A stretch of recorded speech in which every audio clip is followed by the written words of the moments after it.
kung saan ka maganda. Kahit naman siya handpick din eh. Well, matagal ko nang dinidiscuss sa kanya na gusto kong mag-workshop. Parang hindi ko alam kung anong gagawin ko talaga once na nag-decide na ako na okay, sige, babalik na ako sa acting. But of course, isa yon, mag-workshop pa ako. Gusto ko talagang matry yung mundo ng theater. Alam ko yung hard work na ginagawa niya. Of course, kasi alam ko naman na theater actor si Direk Andoy. And may mga kaibigan tayo na talagang sanay na sanay ko ito. And lagi akong, kumbaga, talagang ina-admire ko yung galing at husay ng mga theater actors.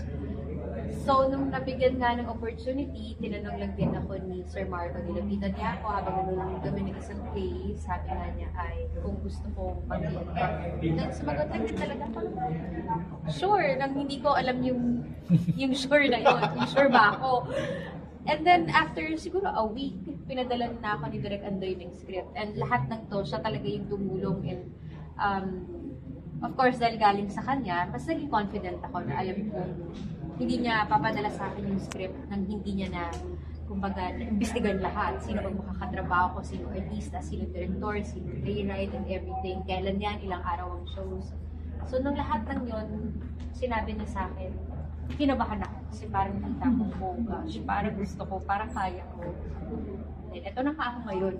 What really pushed you to do this? I really wanted to explore. Gusto ko talagang palakihin at gusto kong subukan lahat. Ayokong tumigil na meron akong palaging malaking question mark na what if gawin ko to and then lumipas na lang lahat ng mga gusto kong gawin tapos babalikan ko yung sarili ko na may regrets na parang sayang no kung inoohan ko yung mga chances na yun sana wala ako mararamdaman na dito. What if it's not Direk Andoy yung nag-push sa'yo? Or nagbigay ng script or nag-make ng way? Babalik pa rin ako kay Direk Andoy at tatanong ako sa kanya na ano sa tingin mo, di ba? Isa talaga siya sa mga taong pinagkakatiwalaan ko. So na-feel mo yung parang na-virginize ka ng theater. Kasi yun laging biruan naman dito. Mga virgin sa theater, tapos ayan. Mararamdaman ko pa lang siguro sa first show. But nung pag nagkikritikin kami, medyo talaga.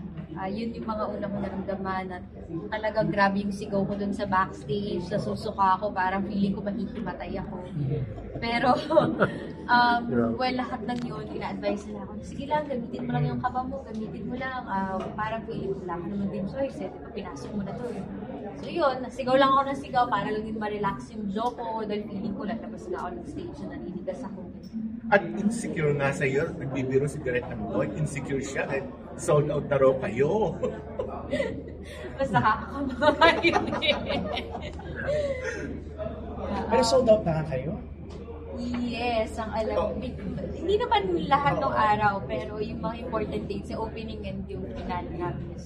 So naging exciting talaga na biglang, may Angelica Panganiban this year, the Virgin Love Fest. Well, alam niyo, ako din naman pag nagta-travel ako, or kahit dito, di ba, pagka meron mga parang kang ina-idolize na artista, or alam mo nasa TV and film siya, parang gusto mo rin siya mapanood sa theater kasi alam mo na mas mahirap yun, di ba? And meron ka talagang chance na makita siyang umarte ng live. So, ibang experience yun.